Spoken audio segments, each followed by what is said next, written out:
What's up guys, my name is Ace, and the Season 2 Reloaded update not only came with a bunch of weapon balancing changes, which I did cover in yesterday's video in great detail, it turns out a bunch of attachments were also adjusted with this, some of them fairly significantly. So that's what we're going to be covering in today's video, and diving right in, let's talk about Flinch. Now, the first part here isn't related to any attachments. They did make a global flinch adjustment, so this applies all the time. So let's have a look at the before and after, and for assault rifles, SMGs, and shotguns, you can see there was a very slight increase to the amount of flinch. This wasn't massive by any means, but there's definitely just a little bit more flinch after this update. Then LMGs have a slightly lower flinch value, although this was increased with the LMGs as well, so you can see there is a noticeable increase to the flinch there, but LMGs are still generally going to be flinching less than the previous ones that I just showed. So overall, this global flinch adjustment doesn't really seem like a major adjustment by any means. However, there's another more important thing they did with flinch here that's even more noticeable than the actual magnitude, and this is the recenter speed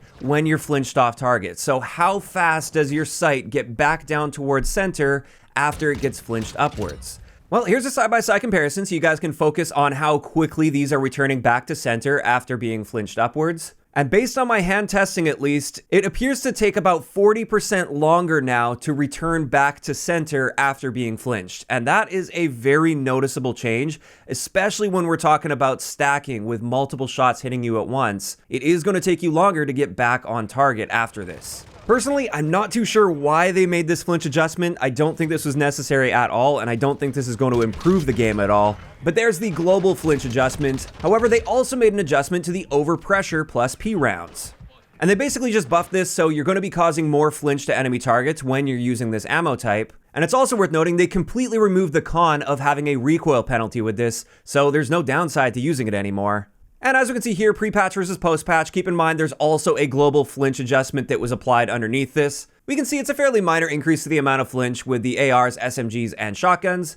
And it's a very similar story with the LMGs. There's just a little bit more flinch here, and part of that increase is just due to that global flinch adjustment that we just looked at. Now finally, since we're on the topic of flinch, we're going to actually jump ahead to the no stock attachment. When you use this attachment or its equivalent on guns, you get worse flinch resistance than if you weren't using this attachment, and they actually slightly improved this, so you're not going to be punished as much for using this no stock attachment. And when we look at pre-patch versus post-patch, you can see post-patch is just very slightly worse than pre-patch, which may seem to go against what the patch notes are saying. But when you factor in that global flinch adjustment and the fact that in general we have higher flinch, this was still technically an improvement. It would look a whole lot worse with the no stock attachment if they didn't make this adjustment. In either case, that is going to wrap it up for all of the flinch changes that were made with this update. Now let's move into some of the other ammunition types. And the first thing here is with hollow point ammunition, they've removed the bullet velocity penalty, so there's no con for that as well. With the frangible rounds, they mentioned that they changed the healing delay timer to set from the last bullet's impact, which lengthens the overall delay on a player. And with this, unfortunately, I only ever did testing with a single shot fired on frangible rounds. And in that case, at least, it turns out frangible doesn't actually last quite as long. Pre-patch, it would take 9.7 seconds from the moment you took damage to the moment you were fully healed, whereas post-patch, it's now 8.6 seconds. So in that sense, it's actually been buffed a little bit. However, there's likely something a little deeper going on. Perhaps pre-patch, it went from like the first bullet that hits instead of the last bullet that hits, and that's why this is technically a nerf to it. But again, unfortunately, I just didn't have any pre-patch testing for that specific scenario. But on top of that, with frangible ammunition, they removed the damage range penalty. And then finally, for our ammunition changes, the 12 gauge Dragon's Breath ammo got reduced residual damage while burning. And again, this is an area where I simply didn't have a bunch of detailed pre-patch testing. In fact, it's really hard to get specific damage values when we're talking about shotguns with multiple pellets. But just know, in general, Dragon's Breath should be less effective on all of the shotguns. After that, let's talk a little bit about the Underbarrel launchers. Now, the first thing they've done is they removed any sort of movement penalty that you would get from an Underbarrel grenade launcher, so it looks like they're trying to buff those up a little bit. But on top of that, they added a recoil control bonus to both the Underbarrel grenade launchers and the Underbarrel shotguns. So let's have a look at the recoil comparison here, just with the M4. And honestly, it doesn't really look like these are changing your recoil all that much. If anything, the underbarrel shotgun does appear to be making the recoil slightly worse, but that could just be down to the inherent randomness of recoil patterns. At the end of the day, when it comes to these underbarrels, I wouldn't really rely on them for recoil control, but overall, they're at least less punishing now due to that fact that they don't have a movement speed penalty. And one other thing they did is they added one extra ammunition stock to the grenade launcher, so you can hold one extra grenade for that. Next up, let's move into the more interesting and exciting changes that they made with the attachments in this.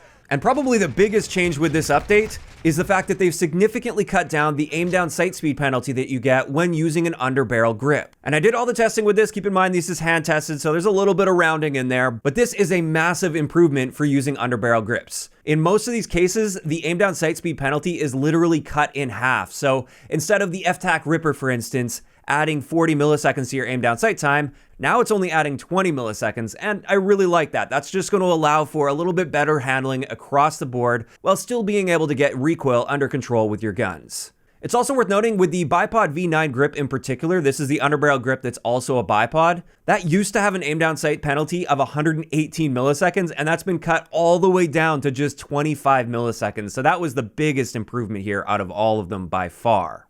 So these are some really impactful changes, and you may want to make some adjustments to your class setups after this, or just stick with them and just know that your aim down sight speeds are going to be a little bit faster. Now on top of this, they did buff some of the muzzle attachments, unfortunately not the typical recoil control muzzles that most people are using, but they did buff the flash hiders as well as the door knocker in basically the same way that we just saw with the underbarrel grips. They effectively cut the aim down sight speed penalty in half in most cases here, and therefore these flash hiders may be a little bit more attractive now after the update, but at the end of the day, if you're going for the best recoil control possible, you're likely going to want to stick to the standard muzzle attachments, which unfortunately didn't receive a buff in this update. Now finally, the patch notes stated a reduced aim down sight penalty on holographic optics, and also a reduced aim down sight and movement penalty from all thermal, hybrid, and variable zoom optics. And with this one, since there are so many of these, I'm just going to show you straight from the spreadsheet what the values are. And it turns out not every single variable zoom optic got an adjustment here. You can see several of them, like the Luca Bandera, the DS Farsight 11, and the 3X RFL optic. Those ones didn't change at all based on my testing, but basically every other one out there did get a significant improvement to its aim down sight penalty. In this case, most of those improvements were floating around the 45% mark. And with that, that's going to cover it for the attachment changes that came with the Season 2 Reloaded update. As for my thoughts on these, when it comes to the reduction of the aim down sight speed penalties on a lot of these attachments, I'm really happy to see this. I feel like since you die so fast in this game, and so many of the attachments come with an aim down sight speed penalty, it's nice to not be punished quite as much for using attachments in the game. Additionally, I like the fact that they've either reduced or removed a lot of the penalties for various ammo types, because pre-patch, most of the time, the minor upside that you would get from those ammunition types, or the upside that would only apply in very specific scenarios, it just wasn't worth a constant downside always weighing you down in some area. So it's nice to see that those are now going to be more viable options, and maybe we'll see a bit more variety of usage in there as well. Now, I will say though, one thing I'm not a big fan of with this update is that global flinch increase, especially that slowdown of the recenter time after you've been flinched. I'm not really loving that particular change at all. It's not a complete game breaker for me or anything, I just don't see how this improves the game in any way. Now, of course, these are just my opinions on these attachment and flinch changes that came with the Season 2 Reloaded update, and this is where I'd love to hear from you guys in those comments down below. What are you thinking about these attachment and flinch changes that they made with the update? Are you generally happy with the changes they made, or not so much? If you enjoyed the video, a like rating is always appreciated, and don't forget to subscribe for more if you haven't already. I'll talk to you guys next time.